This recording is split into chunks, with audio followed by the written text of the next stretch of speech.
Tiers livre, les ateliers d'écriture. On est dans un cycle qui s'appelle Recherche sur la nouvelle et ce sera la proposition 6 sur 10, disons. Ça commence quand même à bien s'étoffer pour chacun de vous et je le dis d'entrée pour pas y revenir.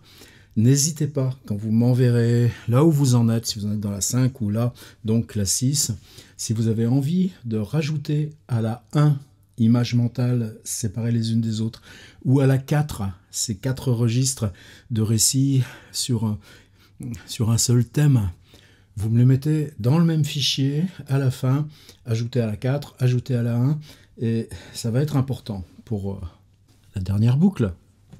Alors, aujourd'hui, un grand bonhomme. Probablement vous connaissez, Robert Walser. Je n'ai pas descendu tous ses livres. Il y a une énorme production aussi en prose, le plus connu étant l'Institut Beniamenta. Il y a aussi la correspondance, les lettres. Il y a ce fantôme d'image de vie derrière, c'est-à-dire les 30 ans en hôpital psychiatrique et puis son décès, ce corps allongé dans la neige, marcher dans le froid et la neige, jusqu'à ce qu'on en termine. Et puis il y a cette énorme explosion des années, disons 1917 jusqu'à 1925, une période où il est d'abord chez lui, à Bienne, en Suisse. Je crois qu'ici il va vivre à Berne.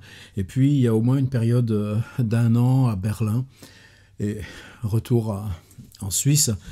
Et c'est là où, dans cette magnifique éclosion, on a 2 catégories de prose. On a des proses qui publient dans un journal à Berlin, je ne sais plus lequel, je n'ai même pas révisé, on s'embarque comme ça, mais vous irez retrouver. Avec ce défi même, sur assez longtemps, d'envoyer tous les jours un article au journal. Quelque chose qu'on trouve aussi chez Maupassant. C'est-à-dire que l'écriture doit aller plus vite que la nécessité de sujet. C'est là-dessus qu'on va travailler. D'autre part, des recueils que lui compose, dont certains qu'il va publier. Je pense en particulier à Histoire d'images, des récits composés avant le départ pour Berlin. Je pense aussi à Vie de poète. Tous ces livres sont de l'orfèvrerie, un régal, et pas un truc qui départ ou faible. Peut-être parce que Vie de poète, on a des portraits de personnages où la question artistique, comme on l'avait fait nous dans la proposition numéro 2, viennent un peu en avant. Voyage à pied, petite mésaventure sur la route, lettre d'un peintre à un poète, Wiedemann, portrait. La Belle au bois dormant, la tante, les artistes, Würzburg, une ville, le compagnon, la lettre, le presbytère, fragment de la vie de Théobald, souvenir des contes de Hoffmann. Quelque chose qui me touche beaucoup en ce moment, que je suis en train de travailler sur mes propres souvenirs de lecture. Madame Wilke, pièce en chambre, tiens donc. Pièce en chambre, c'est ça là-dessus qu'on va travailler. Et puis des séries qui ont été rassemblées de façon posthume.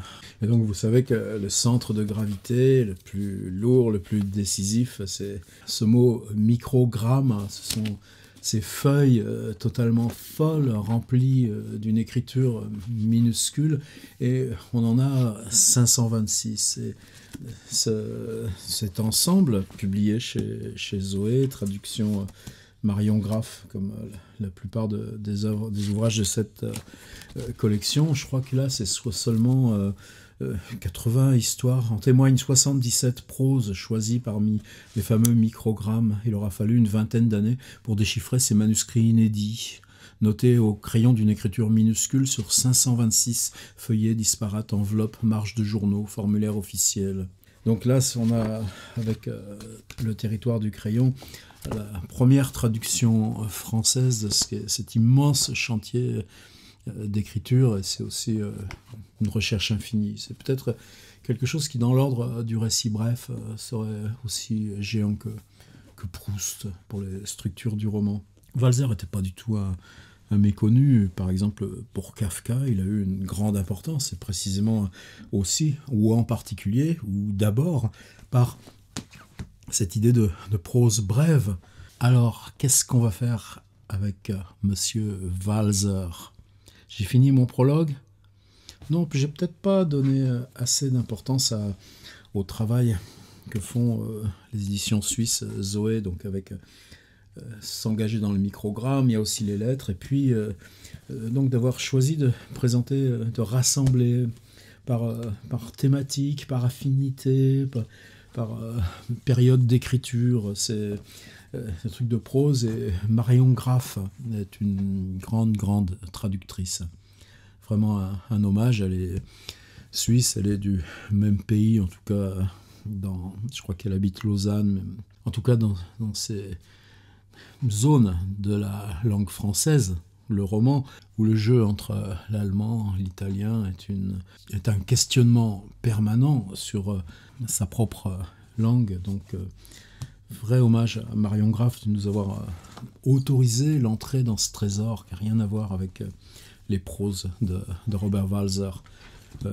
Par exemple, petite prose, est-ce que c'est... Non, là on est plus dans des personnages. Lire, et alors, Le bout du monde, Dr. Franz Blei, Tobold, un récit plus long, intermédiaire.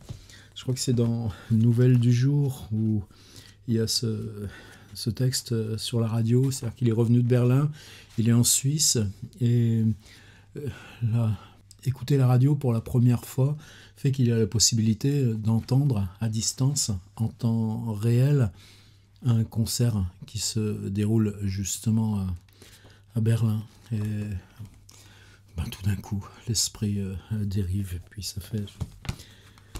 Morceau de prose, je n'ai rien, l'homme bizarre, l'autre célibataire, la saucissa.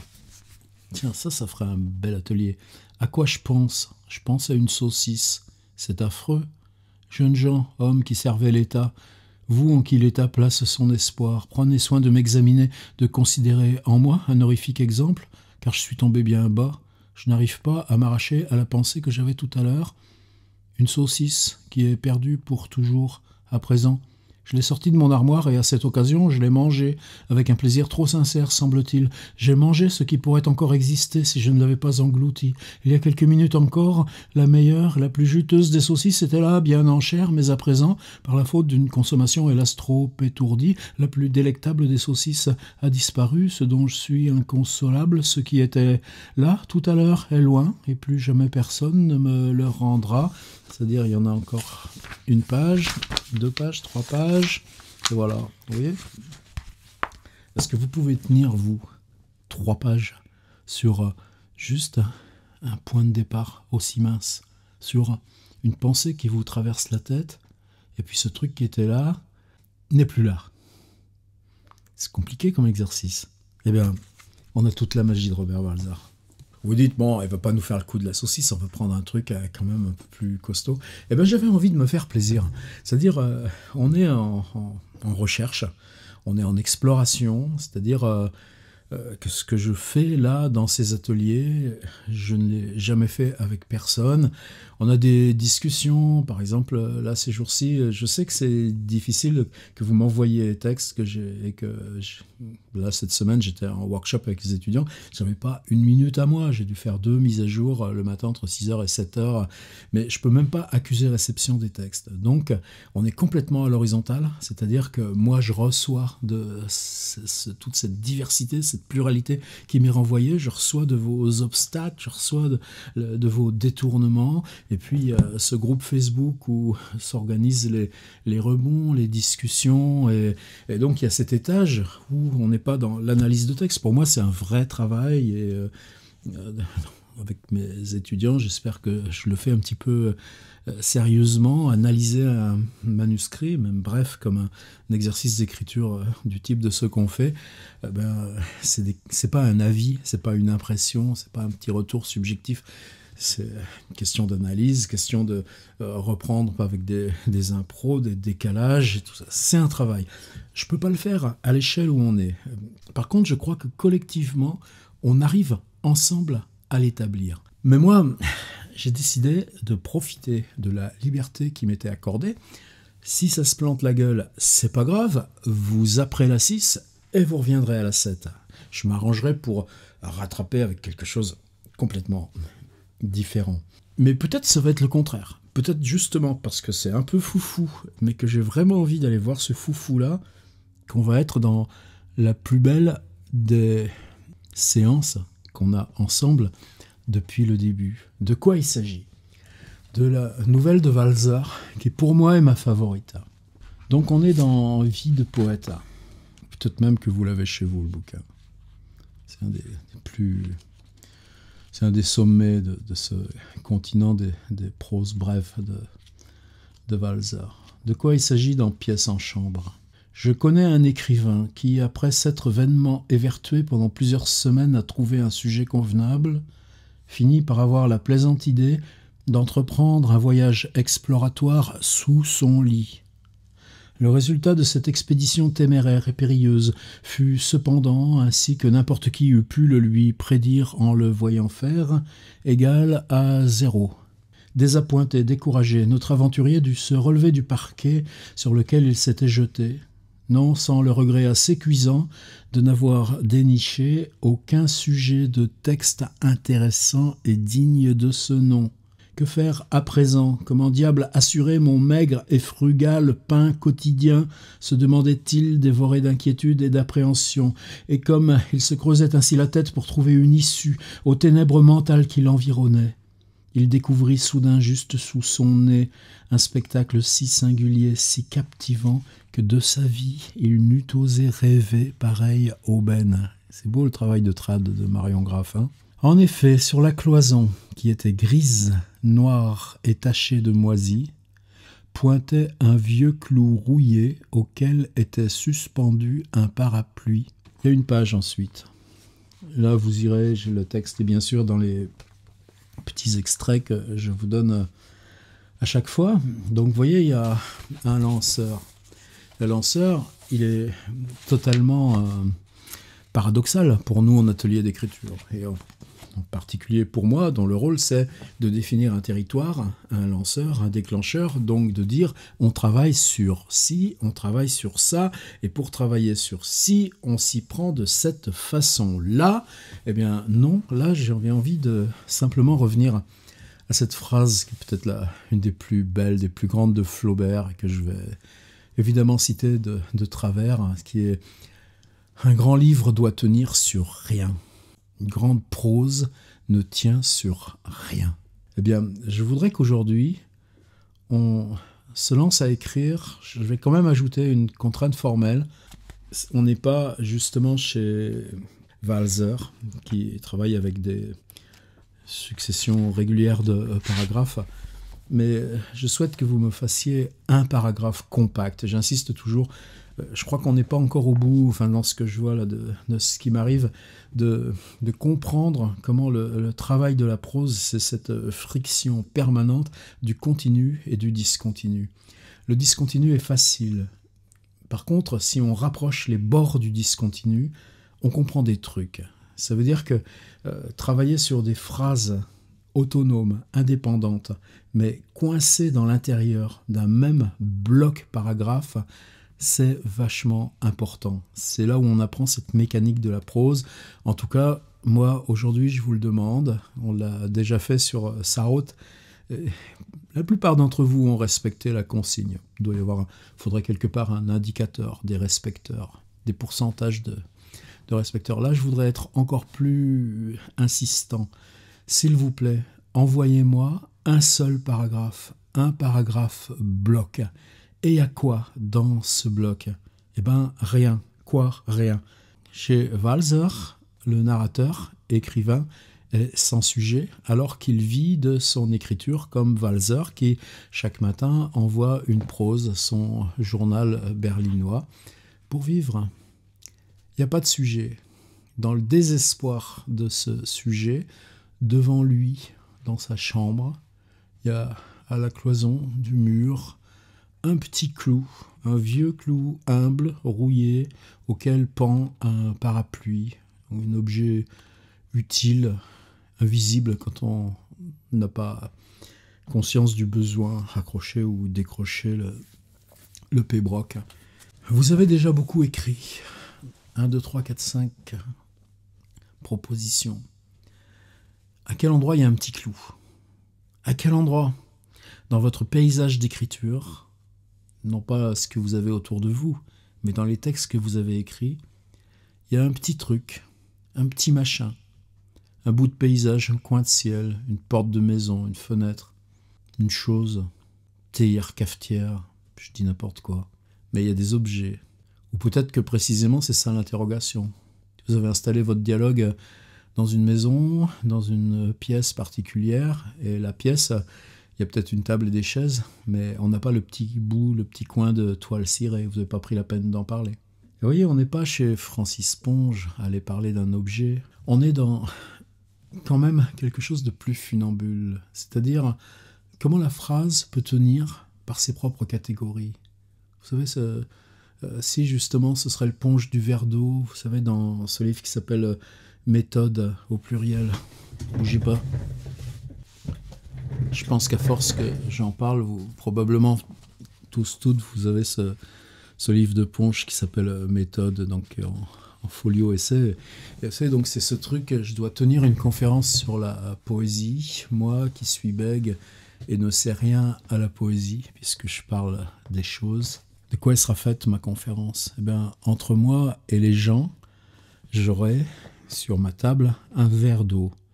Eh bien, aux gens, je leur parlerai du verre d'eau. Et si je tiens ce discours uniquement sur le verre d'eau, peut-être qu'on aura partagé quelque chose du mystère de la poésie. Et donc Ponge, on n'a pas de trace à ma connaissance sonore de cette conférence. Par contre, on a ce texte qui est avec des dates, il y a une 40aine de pages, mais où pendant 4 mois, il prend des notes sur un verre d'eau. Là, on est dans ce que je souhaite vous proposer. Donc, ce que je voulais vous proposer, c'est de relire vos textes. C'est-à-dire, si par exemple, c'est la séquence sur le dialogue, ça se passe où? Dans quel lieu? Dans ce lieu, il y a quoi? C'est quoi le petit détail qui a l'humilité, le si peu d'existence que ce clou que note soudain le personnage narrateur écrivain de Robert Walser. Si vos personnages ils sont dans une salle dont vous n'avez rien dit quand vous avez fait votre truc de dialogue, peut-être que justement ce sera le coin usé de toile cirée sur la table. Ça m'est égal, le point de départ. Je voudrais seulement qu'on soit dans ce truc de dire, est-ce que dans cet équilibre de tension, d'architecture qu'est la nouvelle, si tout devient utile, la moindre description, la moindre tension entre les personnages, on va avoir quelque chose d'énormément tendu. Ça fonctionne. Mais même chez Henry James, pourquoi ça fonctionne? Ça fonctionne parce que ça respire. Ça fonctionne par l'indépendance des éléments qui viennent flotter dans l'ensemble du texte. L'image dans le tapis de Henry James. Bien sûr, un tapis, ça ne parle pas, mais simplement, peut-être que on prend un paragraphe sans se poser d'autres questions. Vous allez voir, maintenant, tout ça va commencer à se replier progressivement. Mais où c'est simplement parler du tapis, parler de ce rien qu'est le tapis, parler des petits riens que nous induit de parler du tapis. Par contre, il faut un point de départ. Là, je ne peux pas vous aider. Je pense que le point de départ est déjà dans les images, dans les textes que vous m'avez donnés. Image mentale, c'est peut-être un adjectif de couleur. C'est bleu, c'est rouge, c'est marron. Cherchez. C'est un regard, c'est une attente. Je pense que si vous reprenez la page dans laquelle j'ai inscrit vos contributions, vous trouverez le petit clou. Je pense que si vous pensez petit clou, le truc qu'on n'a pas fait gaffe, et puis parce qu'on n'a pas de sujet, il y a ce petit truc qui est là. Et puis, on tient un paragraphe. Il peut être aussi long que vous voulez, le paragraphe. Il peut faire 800 pages, si vous voulez, le paragraphe. Mais en tout cas, il est ce prodige de Flaubert. On écrit sur rien. Le petit clou suffit à parler, comme Robert Walser parle de cette saucisse qui n'existe plus. Je pense à une saucisse. Quand même. Où est-ce qu'on va? Mais où est-ce qu'on va? Je vous le demande. Par contre, plus je demande des trucs branquignoles, plus les textes qui m'arrivent sont géniaux. Alors, je les attends, les textes. Et dans une semaine, la 7.